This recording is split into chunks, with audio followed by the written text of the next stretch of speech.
美军战略侦察机RC-135S 近2日连续对中国进行抵近侦察，密度频繁不说，距离中国领海线也越来越近。分析认为，美军此番动作是针对解放军近期在东海、南海的军事演训，侦探相关情报，行动有明显的冒犯和挑衅意味。而对于美军而言，我军早有防范。此前，空军发言人申进科大校就用2个不怕回应外军挑衅。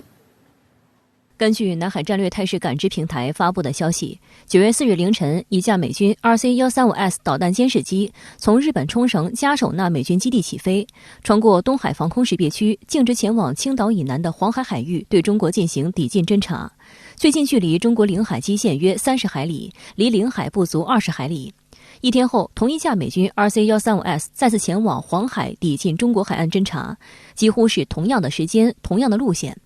南海战略态势感知平台称 ，RC-135S 最近活动显著加强，经常到黄海、东海和南海上空活动。外界注意到，8月1日8.1建军节当天，美国空军就派出一架 RC-135S 抵近至中国海岸线附近，在长江口和杭州湾外海进行高强度作业，南北往返转圈10余次。而8月16日凌晨，一架 RC-135S 进逼浙江宁波外海进行高强度作业，最近距离中国领海线约20海里。南海战略态势感知平台当时分析指，美军通常对中国侦察都保持在海岸线外约50至70海里左右的位置，但这次美军机距中国领海基线的最近距离仅有20海里，这在目前已公开的侦察距离中是前所未有的。也就是说，美军机打破了过去侦察距离中的记录。美军它频繁地走一条航线，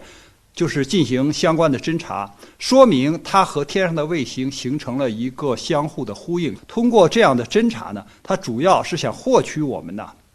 就是这段时间，在这个区域里边正在进行武器装备的这种试验。因为我们的海事局已经发布了通告，我们是早有防范的。它的就是所要达到侦察的意图，我们是一清二楚的，我们会很好的规避。日前，新任美国空军部长弗兰克·肯德尔妄称，他的目标是掌握让中国感到恐惧的超前技术，比如当前美国空军正在推进的 F-35隐形战斗机升级项目。对此，外交部发言人华春莹就建议这位美空军部长问问中国人民解放军空军同不同意。